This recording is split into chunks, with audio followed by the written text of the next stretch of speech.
Hey everyone, welcome back to JavaScript Fundamentals.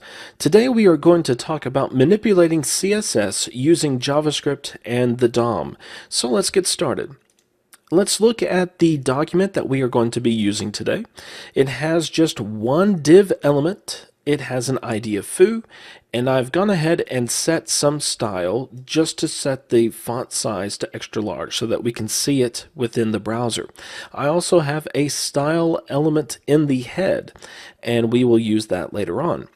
Now, the first way that we can change an element style is by using an object or a property that maps directly to this style attribute. So the first thing we need to do is get this element in our code. So first, let's create a variable. I'm going to call it div foo, and we will use document.getElementById to get this element. So we have that element. Now let's use the style property, which maps to this style attribute, to set a value. So let's do div foo dot style, and then let's set its color to blue. And I want you to notice we have not set color within this style attribute. In fact, we don't have to have this style attribute here as all. I just have set it so that we can use the font size property to make it legible on the screen. So whenever we run this within the browser, we are going to see that this is some text. It is large thanks to our style attribute, but we also changed the color of it to blue through JavaScript. So we can use the style property to set any CSS value that we want. So let's change the border to 1px solid black. And then let's go to the browser, refresh, and nothing happens. Why is that? Because I put a semicolon after black. So now that I got rid of that semicolon, this div element has a border 1px solid black. So you can't put a semicolon in the value name. Now what if you have a CSS property that has a hyphen in it? For example, background color. Well, that's not a valid JavaScript identifier because the hyphen is a minus sign. It's used to subtract one number from another. Well, in the case of names with a hyphen, you simply get rid of the hyphen and camel case the letter immediately following the hyphen. So instead of background dash color, we have background color in camel case. And let's set this to yellow. So if we go back, we see that this div element now has a background color of yellow, but we're not limited to just names. We can also use hexadecimal numbers. So let's set that to yellow using hexadecimal. I believe that's right. If we go back, refresh, and that is still going to work. Let's add some padding too, because padding is always wonderful. So padding, and let's do 2 pixels on every edge. There we go. That just adds a little bit of padding. So just, I could keep demonstrating this over and over and over again, but we keep using the style object to set whatever CSS property that we want. Now notice that we are doing something that I brought up in the previous lesson, in that we are using a lot of DOM objects. So we have to get the div foo object and then the style object, and it would be rather nice if we could just kind of keep this rather nice and clean and all that wonderful stuff. Since we are setting multiple CSS properties, we can set a variable. I'm going to call it style and set it to a value of div foo.style. So now we can get rid of all these div foo.styles, and we've made our code just a little bit more efficient because now we are directly accessing the style object. We are no longer having to look up the div foo object and then the style object. We just have the style object, and we will get the same results as before. Now, it's very important that you remember that the style object directly references the style attribute within the HTML. And the reason why that's important is because if you try to get a value of a CSS property that has not been set either through the style attribute or the style property, you are not going to get that value. So for example, let's comment out the color. And then let's alert style.color. And by the way, I probably shouldn't have done this just for clarity reasons. Whenever I use style, remember that we are setting a style variable to contain the value of div_foo.style. So we are trying to get the color property. But if we run this within the browser, we are going to get an empty alert box. And the reason being because we have not set the color property in either the script or in the HTML. But if we set color in the HTML, and if we set it to blue, then we will get blue again. But notice whenever we take the blue setting out of the style attribute, and if we set it within the style sheet within the page, we will still get an empty alert box. And the reason being because while the color blue is being applied to this element, it is not being done so through either script or the style attribute. So because of that, we cannot get the actual color of the element using the style property. But later today, you will learn how we can get what's called the computed style of an element. So regardless of where CSS style is set, either in a style sheet, both external and one that's within the page, or the style attribute, or the style property through JavaScript, we can get a value for a CSS property. We just have to know how to do that, and we'll look at that in a few minutes. So the style property is just one way that we can change an element style. By using the style property, we can change individual CSS properties however we need to. But if you find yourself changing multiple CSS properties all at one time for one element, you might consider a different approach. And the reason is twofold. The first being maintenance. We want to store all of our CSS within a style sheet so that if we ever need to edit those styles, we know that we need to go to the style sheet. If style information is stored in both JavaScript and in CSS, then we essentially have a 50-50 chance to pick the right location to edit the CSS. So if we keep it all within our style sheet, we're pretty much golden. The second reason is for performance. Well, let's look at this code. We are changing individual style properties one at a time. So whenever the browser executes line 6, it has to modify the color of that element and change it to blue. And then it has to modify the border of that element and change it to a solid black line. Then it has to do the same thing for the background color, then it has to do the same thing for the padding. So the browser is having to update the element 4 times, and that's rather inefficient because we are dealing with a DOM object. So instead of executing these 4 lines of code, we can actually change the CSS of an element with 1 line of code using the CSS class. So let's start off by getting rid of these lines of code, and I have copied that as an actual CSS class. So instead of putting the color of blue inside of our foo rule, I have created a CSS class rule that has the color of blue. The border is 1 pixel, solid black, the background color is yellow, and the padding is 2 pixels. Now we could go ahead and set that class, but we aren't going to because we are going to do it through JavaScript. And to access the class attribute, we simply use the class name property. So if we do div_foo.className, and then we set it to CSS-class. We do not specify the period before. This is mapping directly to the class attribute of that element. If we go back to the browser, refresh, we are going to see the same results as we got before. And just so that you can see that we are applying that class, let's comment out the line where we set the class name property, refresh, and there we go. So we have the plain Jane element with no style applied to it except a text size change. And then whenever we assign the class name to it, then we change that element's style.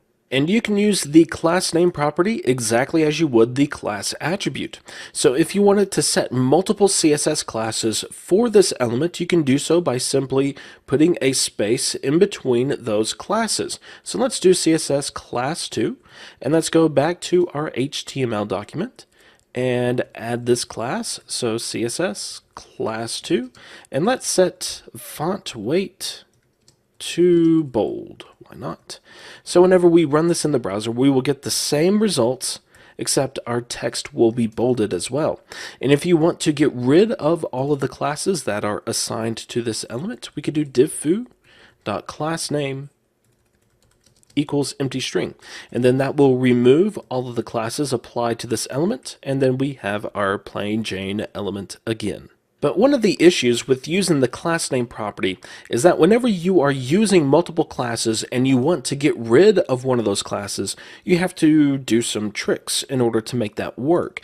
And you basically have to be very consistent within your code in order to do it rather easily.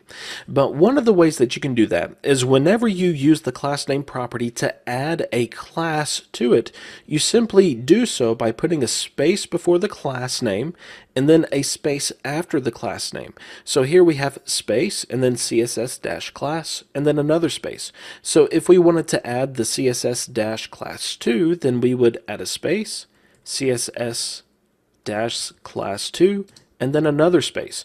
So the idea is if we want to remove either of these classes, then we can do a replace on the space, the class, and then a space, and then replace that with an empty string. So to give you an idea of what I'm talking about, we can do div foo.className equals div foo.className replace, and then let's say that we want to remove the CSS-class2. So we would do space CSS-class2 space, and then we would replace it with an empty string, and that will remove that CSS class 2 from our class name property. So whenever we run this within the browser, we will get the results as we got before. The yellow background color, the padding of 2 pixels, color blue. We have all of that except now the text is no longer bolded, which is what that class 2 gave us. But this is rather cumbersome if you ask me, and it's long overdue for a change. Well, there is a change coming, but unfortunately it's not supported by every browser, but I'm going to go ahead and show it to you because, well, it's just freaking cool. So instead of using the class name property, there is a property called class list. And by the way, this class list property is only available in Firefox, Chrome, Opera, and Safari. Internet Explorer as of version 9 does not support this. I do not know if Internet Explorer 10 does. I haven't tested that yet, but hopefully I will get to do that soon. But we can use this class list property in every browser but Internet Explorer, and it has some methods that we can use to add and remove and even toggle classes. So let's say that we wanted to add the CSS class to our element, and whenever we run this within the browser, we are going to get the same results. And to add another class, all we have to do is call the add method again, specify whatever class that we want to add, and then whenever we run this in the browser, we get our bolded text. But we're kind of going backwards now because we are executing 2 lines of code as opposed to doing that in 1. Well, we can actually mix and match. We can use the class name property to set the classes that we want to set, and then we can use the class list property to add or remove any other classes that we want.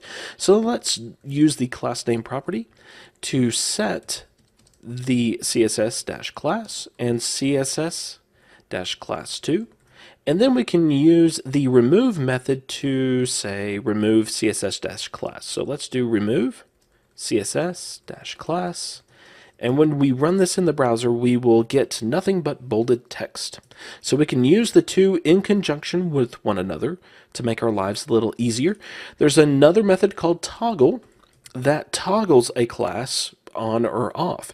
So since we have assigned CSS class up here on line 6, whenever we call the toggle method, it's going to remove CSS class. So whenever we run this in the browser, we get the same results. But if we call toggle again, it's going to see that CSS class is not within the class list.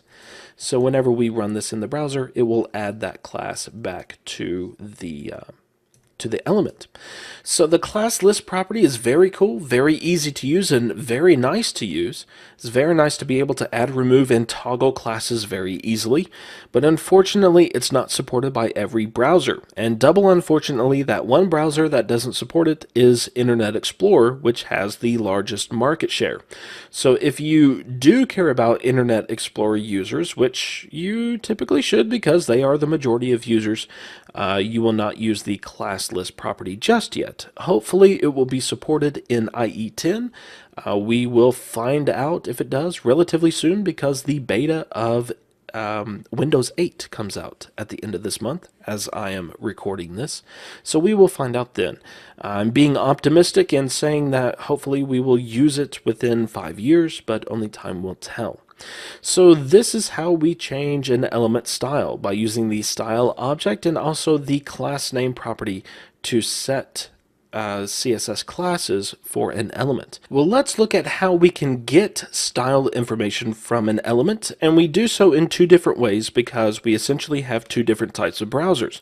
We have browsers that support the standards, which is Firefox, Chrome, Opera, Safari, and Internet Explorer 9 and above.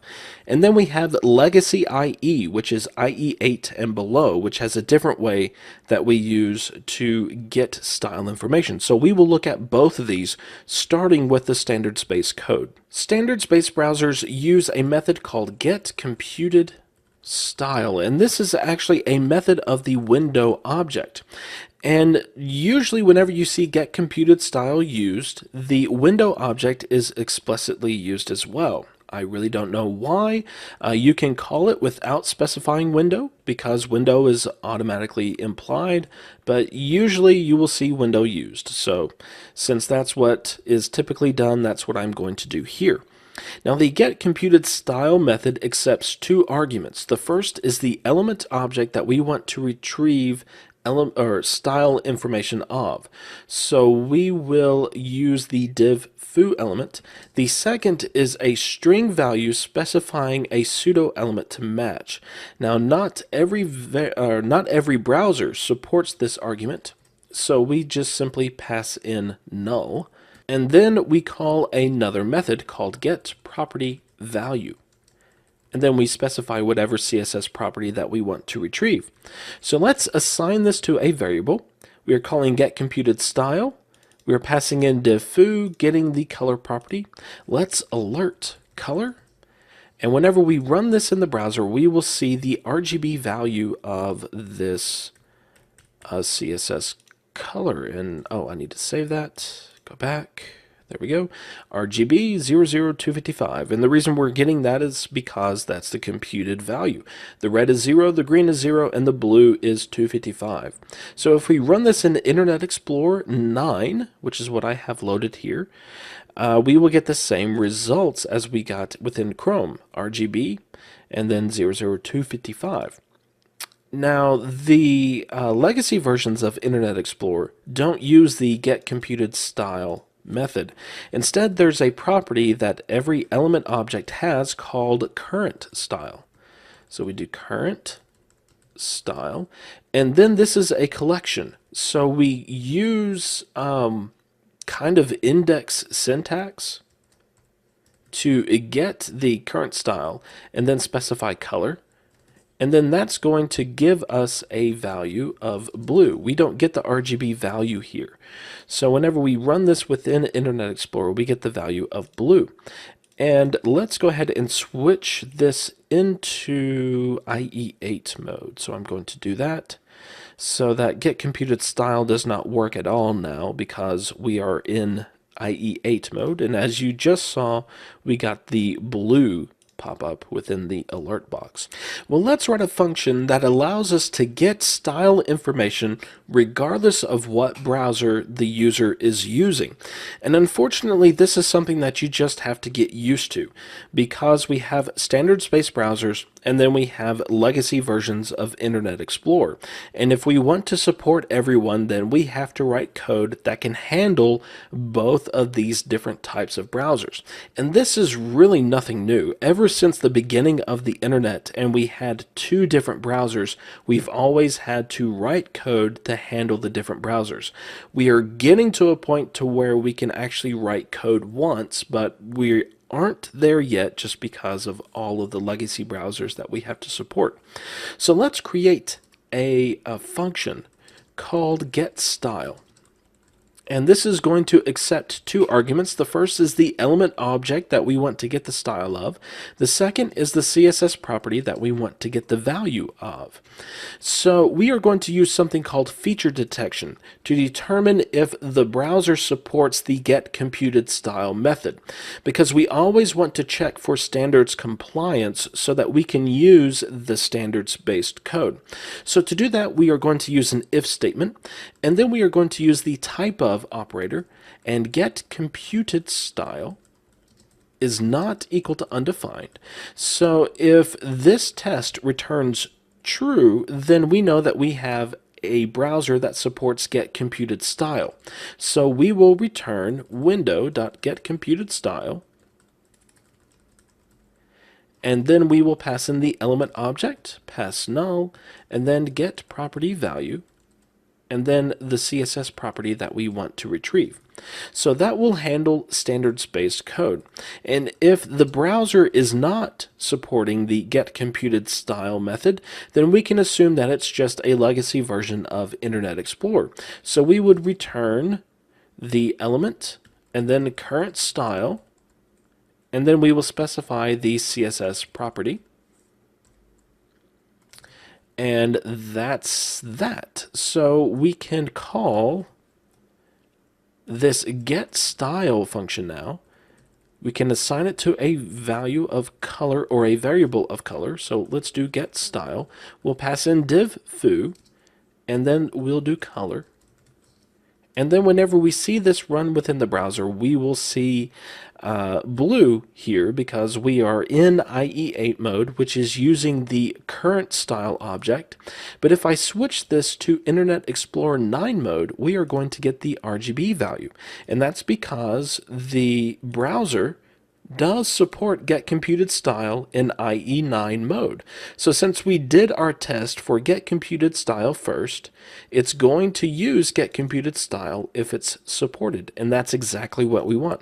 So if we go to Chrome and we refresh, we get the results as we intended, the RGB value 00 to 55.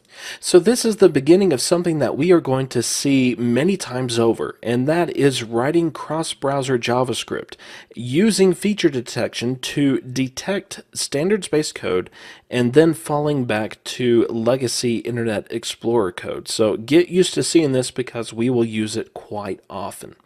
Now in the next lesson, we are going to talk about animation. So we are going to take our style manipulation to the next step and actually animate some elements on the screen using, of course, style manipulation and some timers that are built into the browser. So I hope you're looking forward to that because animation is always fun.